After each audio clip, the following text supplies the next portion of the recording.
The Bobcats take down the Penn State Nittany Lions in triple overtime in Columbus, Ohio, in the play-in game of the NCAA tournament. The first round matchup advances the Bobcats to Saturday against Ohio State, the reigning champions. Let's find out what happened on the Q30 post-game report. I'm Clever Streich, and I'm joined by Anthony Rossi and Andrew Reynolds here in Studio 125 as we talk about our initial reactions and break down what happened earlier tonight at Ohio State between the Bobcats and the Nittany Lions. Guys, this was an incredibly exciting game. It was a long game, over 4 hours in length, but the Bobcats get the win thanks to Madison Chandler. What are your thoughts on this game right now? I thought it was an unbelievable game no matter who won, really. Penn State played a complete first overtime, and the second overtime was dominated by the Bobcats. So, both sides had their time. The second period went to Penn State. The first period went to the Bobcats. They kind of alternated, really. The first period was the Bobcats. Second period, Penn State. Third period, the Bobcats. First overtime, Penn State. You get the gist by this point. But what an unbelievable game from both goalies, too. Yeah, when you think of a 4-hour length in sport, first one that comes to mind is baseball. This was not baseball tonight. This was back and forth competitive playoff hockey. And that's on one takeaway I have. You also have Madison Chandler getting the game-winning goal in triple overtime. She also had 3 goals in her first game at home at M&T Bank Arena in her first game at home. So 3 is the magic number here, as we've heard. Yeah, so let's break through the box score here of this contest. Firstly, in the first period, the Bobcats got off to the jump. They get the first goal in the game, which is always a good sign for Quinnipiac and Cass Turner's squad. Shea Maloney unassisted in the first. Then Penn State comes back with 2 tallies in the second, and things are kind of looking like Quinnipiac's on their heels. First, Kira Zanin scores in the second, and then a power play goal by Olivia Wallen. And then in the third period, Kate Riley with a toe drag goal to tie the game up, and then the eventual overtime winner for Quinnipiac coming on the stick of Madison Chandler. Quinnipiac out shooting the Penn State Nittany Lions in this contest, as I bring up my stat here, 58-52. So Quinnipiac getting the lion's share of shots on goal. Lots of shots being thrown in this game. Both goaltenders standing up, however. Who stood out to you other than Madison Chandler in this contest as a difference maker for both Quinnipiac and maybe for Penn State as well? Yeah, definitely Logan Angers. When you think of the amount of shots that she faced, normally goalies give up when you face 50 shots, like 2, 3, 4 goals in a game, but she only let up 2 tonight, and there was over 100 minutes of ice or playing on the ice tonight. So only letting up 2 goals in that span of time is incredible. So that is why Angers is my player of the game. Yeah, for me, I'm going to have to go with Alexa Hoskin. Hoskin was all over the ice tonight. She didn't score. She didn't get any points on the board, but Hoskin was all over the place. This is one of the best games that I've seen for her this entire season. Mobley really wanted a goal, too. You could see it. These lines really wanted goals. They didn't come up with them, but really, they wanted it. This is playoff hockey. They're looking to get their team into that next round and play Ohio State, and that's exactly what they did. Yeah, and I agree with that point, guys. Alexa Hoskin didn't make the most immediate impact on the score sheet. She didn't have a point in this contest, but when you're playing a stamina-based, endurance-based hockey game like this, you have 6 periods of hockey. That's 2 full games. Not a lot of Quinnipiac and not a lot of Penn State players have gotten to experience this kind of thing. This is Penn State's first ever appearance in the NCAA tournament, and Quinnipiac, they just played Ohio State in double overtime last year. But how many games of these players that were on the ice tonight experienced this kind of a marathon? You had to see Iron Men out there. You had to see Iron Women out there. You had to see the players that were ready to go the distance, and Alexa Hoskin, Madison Chandler, Shea Maloney, some of the names that stand out the most. So let's take a look now at the upcoming matchup, and we'll start with you, Anthony, unless you want to add something else about this game first. We can kind of backtrack, and then we'll jump into Ohio State tomorrow, which is probably the biggest game in program history, considering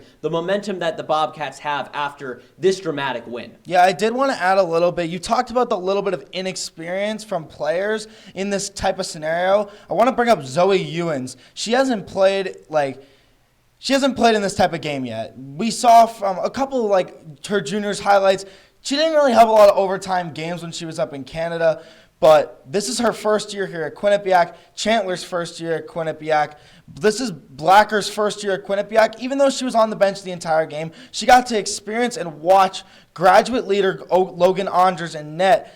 And she got to experience just the thrill of just the emotions. And you saw the emotions, too, from Zoe Boyd. She wasn't able to participate in this game. She's obviously in a cast. But Zoe Boyd was crying after this game. There was pure emotion. This is something that I love to see as just a person in general. You can see how much they care about this game and how much it means to them. I think that what's so special about playoff hockey in general, and Andrew, you can kind of chime in on this too, the Bobcats don't get to play in the tournament very often. This is only their 4th appearance, I believe, in the NCAA tournament ever. And they get to play in one of the most memorable, one of the longest running games in the history of not only their program, but of NCAA women's ice hockey history. We talk about long games, Quinnipiac playing 5 overtimes against RPI in 2010. Andrew, how do you think the Bobcats could take themselves out period after period and still have enough energy to be able to play in a first, a second, and then an eventual third overtime? Well, at the end of the day, these players have been playing their hockey their whole lives, so they have experience of continuing to stay on the ice and having that endurance they build, through the juniors and the elite levels that they play in. And I think that, a lot of that experience really turns into this. And also you have leadership from the coaching, from the players around you. The entire environment is what makes these players just want to play, even though they might be, their mind might be absolutely fried because they're playing 100 minutes of hockey, right? I mean, you have the environment, you have your teammates to support you, right? And I think that is what's keeping the players in this game. But I also do want to add one more point here, Clever. You talked about the history. Quinnipiac Athletics has played Penn State three times this year. The first time we saw them play was the women's soccer in the first round of the NCAA tournament. Quinnipiac lost 4-1, and then you also have the men's basketball team who also just lost their MAC tournament game tonight to Marist. They played Penn State earlier in the year. They also lost to them.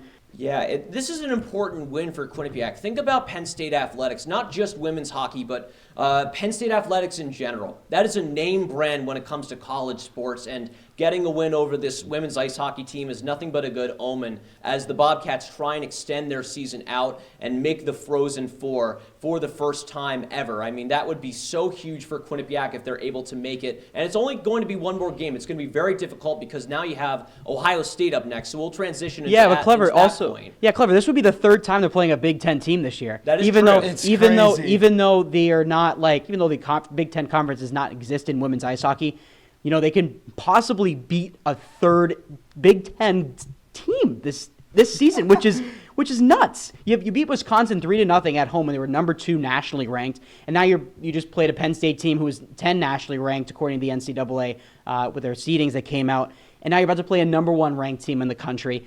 This game is huge. I mean, obviously, when you play a number 1 team in the country, the stakes are already high, but this is huge. Beating 3 Big Ten college teams. I mean, we also have to keep in mind that the Big Ten is one of the biggest conferences in collegiate sports in general around the world. When you think of college sports, you think of the Big Ten, and taking on a team like Ohio State is nothing but less than important for the Bobcats. Yeah, I couldn't agree more with that sort of take. And I also think it's time for a little walk down memory lane. You guys are first years at Quinnipiac, but last year, Corrine Schroeder against Ohio State. How can the Bobcats, who have taken this mentality that it's going to be one game at a time that they have to look at in this tournament, how are they going to approach the national champions tomorrow, along with the former teammate, Kenzie Hausworth, former Bobcat, now on the Ohio State Buckeyes? How do they take on the best team in the country? Well, there's obviously a little bit of just a revenge. You want to beat Ohio State really bad after that double overtime loss last year. 4-3, I believe, was the score on that one. And Corrine Schroeder, we've seen the production that she's had in the PHF this year with the Boston Pride. Taylor House was on that team too. I think that she scored in that game as well.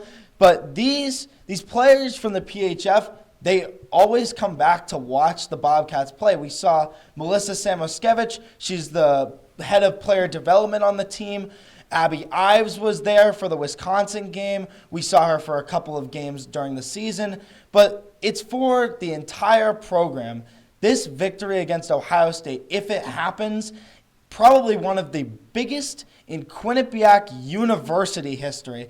Not even just the program of women's hockey, it's probably the biggest in program history if they win. Yeah, and we're also talking about how you already had a huge program, huge entirety of Quinnipiac athletics earlier this year at home on New Year's Day when they took out number 2. Like I said, we said this earlier. They took out Wisconsin, number 2 in the country at the time, 3-0 at home. And when you win it, I mean, if you can beat Ohio State tomorrow, that's like 10 times as big as that. One thing, like back to your question about what they need to do to prepare for this game. They need to tighten up on defense. Tonight, they really struggled defensively. I think that Penn State had way too many offensive chances. You saw early when they were the game. It was 1-0. Quinnipiac was up. Not Ohio State. Penn State had a 2-0, and they whiffed the puck, luckily in Quinnipiac's favor. But Quinnipiac cannot afford to do that. That was also on the shorthanded as well. Giving up a 2-0 on being short, being on the power play, my fault, is not a good look for Quinnipiac, especially when you're playing a team like Ohio State, who is, we said this 1,000 times, number 1 ranked in the country. Well, we'll see if the Bobcats are able to pull off what might be one of the biggest victories in not only women's ice hockey history, but all of Quinnipiac athletics history. The Bobcats have a chance to take down the national champions on Saturday at 5 p.m. This has been it for the post-game report here on Q30 Sports. For Andrew Reynolds and Anthony Rossi, I'm Clever Streich. Thank you so much for watching.